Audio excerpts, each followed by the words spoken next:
They said she would kneel. They said she would break. They said a woman like her, small, quiet, carrying wounds no one could see, couldn't possibly stand against the monsters who cornered her that night.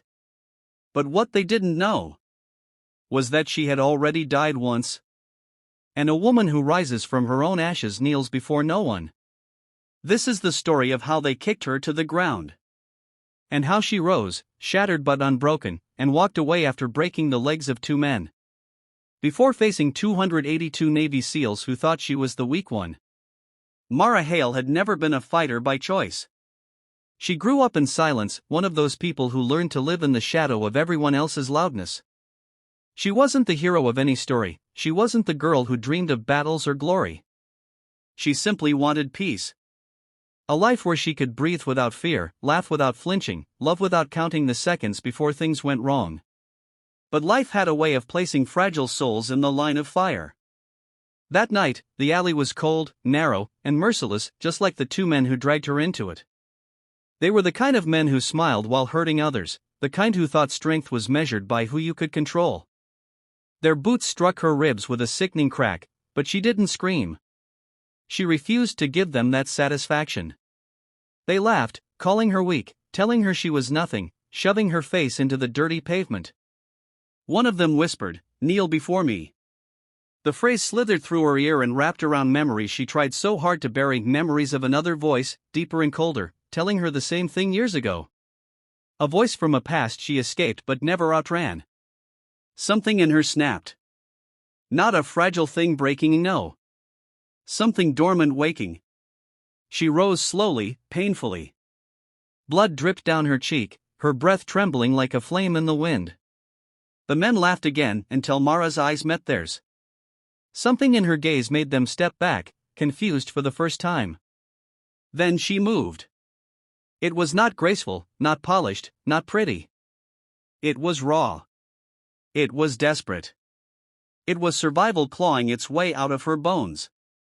In 3 breaths, she dislocated one man's knee and snapped the other's shin with a force born purely from instinct. They fell screaming, but Mara didn't stay long enough to hear them. She limped away, clutching her ribs, her thoughts spinning, her emotions a chaotic storm of fear, fury, and disbelief. But the fight, not the one she just survived, but the one waiting for her, was far from over. Because those 2 men weren't random attackers. They were scouts. The first wave of something much bigger. By the time she made it to the abandoned warehouse where she'd been hiding for months, she already sensed the shift in the air, heavy boots, synchronized footsteps, disciplined breathing approaching like a tidal wave. When she turned around, shadows flooded the street. Rows and rows of men, disciplined, armed, and trained to erase threats before breakfast. 282 Navy SEALs. For her. She should have been terrified. Instead, a strange calm settled over her, because if they had come for her again, it meant the past she tried to bury had finally decided to dig itself back up. And Mara Hale had only 2 choices left. Run again. Or rise, once and for all, and end the cycle that had chained her for years. They didn't attack right away. Navy SEALs weren't thugs, they were trained to assess, observe, calculate. Their formation shifted with eerie precision, moving like a single living organism as they closed in around her. The man at the front, Commander Ryland Chase, took a step forward, his expression unreadable beneath the shadow of his tactical helmet. "Mara Hale," he said with the careful, measured tone of a man walking a tightrope over fire. "We don't want to hurt you. Stand down and come with us." She laughed. A weak, broken sound, but genuine in its disbelief. "You brought 282 SEALs to arrest one woman?" A flicker of something passed through his eyes, not fear, but recognition. As if he knew exactly what she was capable of, not because he had seen it, but because he had read it, studied it, feared it.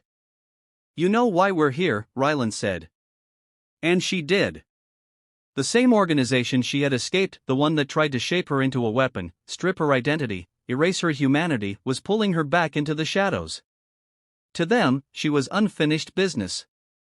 Mara's heartbeat thundered in her chest, but her voice emerged steady. "I'm done kneeling. For anyone." She didn't launch into a heroic stance. She didn't square her shoulders like soldiers did. She simply stood there shaking, bruised, bleeding, but unbroken.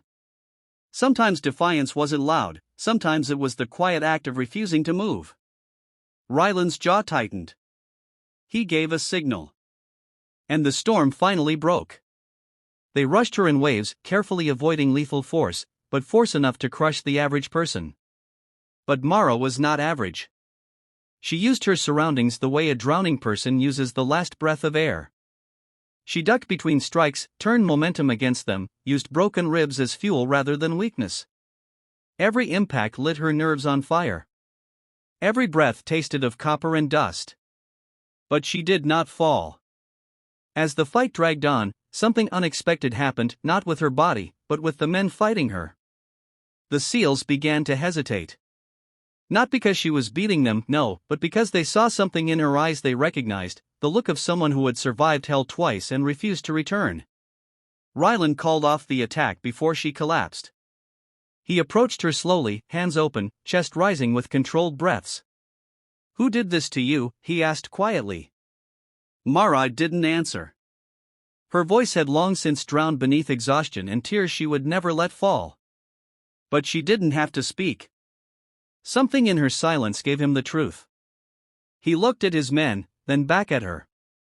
And in that fragile moment, a decision formed, one that would change all their lives. "We're not taking you back," he said. It was the first time in years someone had chosen to protect her instead of hunt her. The first time she wasn't alone.